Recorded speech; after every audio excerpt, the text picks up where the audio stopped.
Hi friends, happy Vinayaka Chavithi. నా friend Karthikeya వాళ్ళ ఇంటికి వచ్చాను. అందరూ సబ్స్క్రైబ్ చేసుకోండి.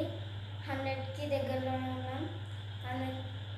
అందరికీ థ్యాంక్ యూ. హలో లర్నర్స్, విన్నారు కదా, మనమైతే చాలా దగ్గరకు ఉన్నాం 100కి. అందుకని నేనైతే ఒక లెసన్ చెప్పబోతున్నాము. అందరికీ హ్యాపీ వినాయక చవితి. మనమైతే ఇప్పుడు ఒక లెసన్ చెప్పుకోబోతున్నాము.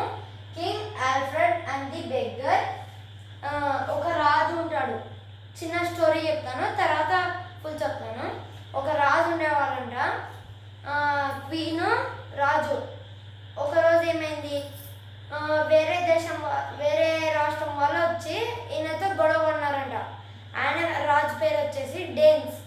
ఆయన ఏం చేసేవాళ్ళు, చాలా క్రూయల్, చాలా చెడ్డ మంచి అన్నీ చాలా క్రూరంగా చేసేవారు అనమాట. వీళ్ళ ఎక్కడికి వచ్చారు, ఒక ఎవరికి తెలియని ఒక రిమోట్ ప్లేస్కి వచ్చారు. రిమోట్ ప్లేస్ అంటే ఎవరికి తెలిసి ఉండదు, అది చాలా కష్టం వెతకాలంటే. ఆ ప్లేస్కి కింగ్ మరియు క్వీన్ వచ్చింది. ఒకరోజు ఏం జరిగింది, కింగ్ వాళ్ళ ఇంటికి ఒక బెగ్గర్ వచ్చాడు. కింగ్ వాళ్ళ ఇంటికి బెగ్గర్ రా ముందునే తన సోల్జర్స్ని ఫిషింగ్కి పంపించారు రాజు గారు.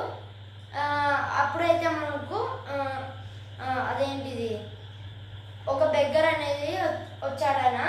వచ్చేయమన్నాడంటే, నాకు ఆకలి అవుతుంది, దానం చేస్తావా అని అడిగాడు. సర్వెంట్ని పిలిచి, రాజు మన ఇంట్లో ఎంత ఫుడ్ ఉందో చూడమని చెప్పాడు. హాఫ్ గ్లాస్ ఆఫ్ వైన్ ఉంది, మరియు సగం బ్రెడ్ ఉంది అని చెప్పాడు కింగ్కి. కింగ్ ఏం చెప్పాడు, లోపలికి వెళ్ళి నీవు అతనికి సగం క్వాంటిటీ బ్రెడ్ అలాగే మరియు వైన్ కూడా ఇచ్చేసేయి అని చెప్పాడు. ఆ హెల్ప్ చేసినందుకు ఈయనకి రాజు షోల్డర్స్ని పంపించాడు కదా ఫిషింగ్కి. 3 బోట్స్లో వెళ్ళారు వాళ్ళు, ఒక 20 మెంబర్స్. చాలా ఆ 3 బోట్స్లో ఎన్ని ఫిషెస్ అంటే లెక్కలేని అన్ని ఫిషెస్ వచ్చాయన్నమాట.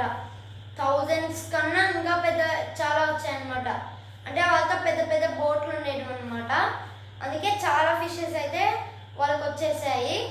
ఇంకా రాజు సంతోషంగా తిని రాత్రి పడుకున్నాడు. ఆయన కళను రీతము కానీ ఆయనకు వచ్చిందనమాట.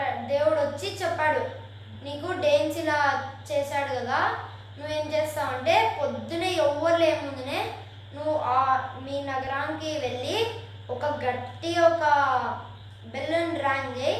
అప్పుడు నీకు చాలామంది సోల్జర్స్ వస్తారు. అప్పుడు ఆ సౌండ్కి డేన్స్ కూడా పారిపోతాడు. అది కూడా 7 డేస్లోనే.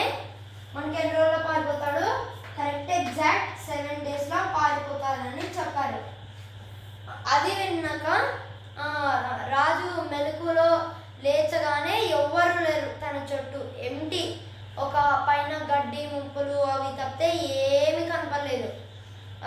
దానికి రాజు పొద్దునే లేచాడు, బెల్ ర్యాంక్ చేశాడు. తర్వాత సోల్జర్స్ వచ్చారు, 500 మెంబర్స్. క్వాంటిటీ కరెక్ట్ 500 మెంబర్సే, కరెక్ట్ వాళ్ళు కూడా వచ్చారు. ఆయనకి దేవుడు చెప్పాడు కదా మోటివేట్ చేయమని, ఆయన మోటివేట్ చేశారు అందరినీ. ఇంకా యుద్ధం చేద్దాం, మేము ప్రాణాలైనా తెగిస్తామని ఈ సోల్జర్స్ అన్నారు. ఇంకా లాస్ట్కి ఫైనల్కి మనకు రాజు అనేది తన స్థానాన్ని గెలుచుకున్నాడు. ఇంకా ఎప్పటిలాగే ప్రశాంతంగా సేఫ్గా ఉండారు. ఇది చిన్నగా స్టోరీ. నెక్స్ట్ వీడియోలో చెప్తాను గైస్, ఫుల్ వీడియో. పార్ట్ 2 కోసం సబ్స్క్రైబ్ చేసుకోండి. ఒక 10K లైక్స్ అని కావాలి.